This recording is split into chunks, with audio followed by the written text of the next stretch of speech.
I knew what I knew now, and I could go back in time to when I first bought my house, I would do everything I could to not have an escrow account. Okay, that is the biggest pain in my ass every year. If you don't know, an escrow account is kind of like, the only way I can describe it is like a bank account that's connected to your mortgage. So when I pay my mortgage every month, I'm paying the interest and the principal on my home, as well as the estimated taxes and my homeowner's insurance. And then every year, just to protect the mortgage company, they take that money I've paid them all year long, and then they pay my insurance premium and my taxes on my behalf. However, after the first year being in my house, I learned you got to double check this stuff, okay? Because every year, out of the 9 years I have owned this home, I have to call and make sure my homeowner's insurance, like premium for the year, has been paid, okay? I just got a letter in the mail saying, like, oh, your policy's going to renew March 1st. We ain't got your money yet. Even though my homeowner's, or my mortgage, my escrow account says it was paid on February 10th. They're like, yeah, girl, we ain't got your money. You need to call them and figure that out. Whereas if I just had my own bank account and I set this money aside every month, like a sinking fund, I know it's paid. I know it's there. Instead of spending an hour on the phone trying to figure out where my money is. And honestly, until pretty recently, I thought you had to have an escrow account with your mortgage. I thought that's how it worked. Found out recently that's not the case.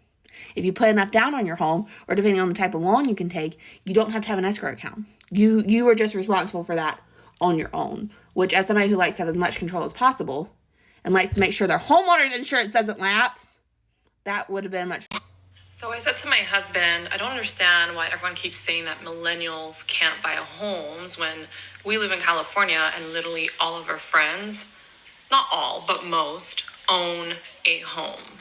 So I started listing off our friends who own homes, and every single one of them, he was like, they got help from their parents. They got help from their parents. Their parents gave them. As someone who works with first-time homebuyers on a daily basis, this is something that is not talked about enough. I can't tell you how many of my clients, millennial and Gen Z homebuyers, have received help from their parents, not only gifts, but co-signing on the loan. And I was curious, I just sat down and went through my book of business and the clients that I closed over the last year, and close to 35% of my millennial and Gen Z homebuyers received help from their parents to buy the house. And I'm not lying, these numbers are real. I had several clients that received between $100,000 to $300,000 plus in a gift from their parents towards the down payment, and had a ton of clients that had to have non-occupying co-signers where their parents had to co-sign on the loan because affordability and interest rates and payments have gone up so much over the last. Listen, y'all, I see everybody talking about, oh, when I bought my new home and my mortgage increased and I didn't know my mortgage was going to increase. Let me give y'all a story time. So we're at the closing table. They say your mortgage going to be $1,907. We're like, oh, damn, okay, you know. And, of course, we did put a certain amount of money down to make sure that our payment did not exceed $2,000. So it's good to feel that you could do that, right? Interest rate 2.9. By the way, this is back in 2020. Brand new home, 2,600 square feet. I mean, all that, right? And I'm not expecting any hiccups because my mom has purchased new homes more than once. Cousins, aunties, uncles, all purchased new homes more than once. And the thing that they don't tell you is the home does not come with blinds. The home, new construction, doesn't come with a refrigerator. It doesn't come with washer and dryer. You can add some of these items and it's going to be a cost. It's going to be a higher cost than you going to buy it yourself. So we didn't expect all of these extra costs. So as soon as you leave the closing table broke and happy, you got to put out thousands of dollars more that puts you in debt, or your credit, you're going to run up your credit, because once the house go on your credit, it's going to be harder for you to get anything approved because you're going to your debt to income ratio, all that kind of stuff, right? They tell you don't run your credit while you're in closing, don't get no new car, don't do nothing new, don't buy no furniture. So you wait and do it all once you close. And we living life good. 1907. You know, the average price for an apartment right now in Dallas is $1,800. 1907? Oh, but after that year went by. After the year went by, I get a notice in the mail saying what our taxes due are. And I'm like, I ain't tripping. We got escrow, right? We got to have escrow. We got escrow. Then I get a message from the mortgage lender that our escrow account is negative and there is going to be an increase of our mortgage by over, y'all ain't hearing me, over $1,500, or you can pay this $11,800 in a one lump sum payment. What? I have my down payment ready. Here's $12,000. Oh, okay, great. And how about the closing costs? Do you have that prepared as well? What do you mean closing costs? Isn't this all you needed? Well, it's 3% down. So on your $400,000 purchase price, you're going to put $12,000 for the down payment, but you also have closing costs set up when taking out the mortgage. So you can plan for about 3% of your purchase price as well on that. So possibly another $12,000. I need another $12,000. I just gave you $12,000. I need another $12,000? You know, if you are covering the costs yourself as the home buyer, yes, that should be about the budget for your funds to close. However, there are some programs available such as down payment assistance, or you can speak with your real estate agent to help you negotiate so that the seller can cover those costs on your behalf.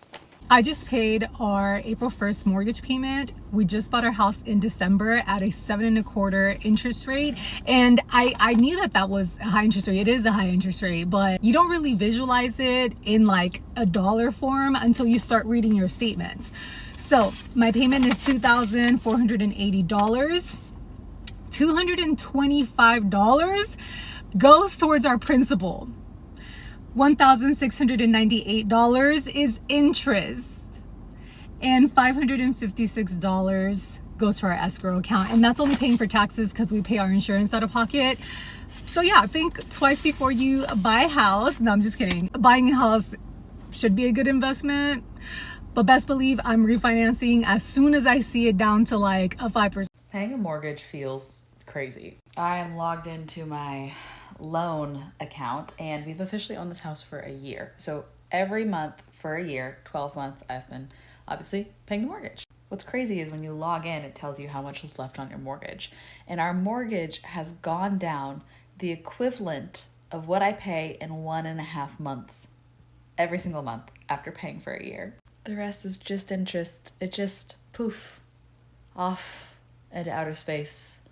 Basically like paying rent. You never see that again. It doesn't do anything. One benefit is the more interest you pay, the more tax deductions you get, and then the more that you end up paying off the principal over the years, the less tax deductions you get. So I'm telling myself that that's good, but it is really discouraging to be like, oh, I've paid this much towards mortgage this year, and then to log in and say, oh, only about 1 month of those payments actually made a difference in my principal. But I guess that's adulting or something. I don't know. And that's the reality that so many people are facing now, especially with the rise in mortgage rates, and you got escrow increases as well as the cost of houses in America right now. The cost of living alone, like let's just set everything else aside. She's dealing with right now just like literally the cost of living. Interest rates are insane. I don't know what her interest rate is, but like at the same time, when you buy a house, you can already exit out that entire first year as just, anything going towards your interest, because the bank is going to get their money right off the top every single time. They don't care what it is. They're going to get their money off the top. And that's the unfortunate truth about mortgage rates. And when you think about it, the system, it kind of makes sense in a way, but it's just the reality that we face within the country. Because if the bank is going to loan you money, hey, the value of the house is more than likely is going to keep it's going to keep its value for the most part, if not go up even higher, which we have been doing for the past 5 years now. But hey, the bank is like, hey, go in and pay me now. And then if you ever want to sell the house, cool, you can just get your money back. But hey, we need our money off the top. But it's unfortunate. So many Americans out here, they're just giving up. They're tired of these interest rates. They're tired of the houses. And there's situations you saw early in the video that I just posted. Hey, there's mortgage rates are increasing because they didn't do he didn't do his research. But at the same time, it's just getting crazy out here. It's unfortunate. Rent prices. You've even got people living in storage units, guys. It's getting out of control. And I don't know what's the fix right now. I don't know. hey, we got tariffs on lumber from Canada right now. We got tariffs on products that we couldn't get from it. We got tariffs on every single country within the entire globe. So I don't know when it's going to get better. I don't know. You let me know in the comment section below. Are we ever going to get back to, affordable homes anymore? Affordable rent prices? Good interest rates for anything? I don't know. You let me know what you think about this. If you enjoy great content like this, make sure you hit that like button, hit that subscribe button as well. I will see you next video. We out. Let's go.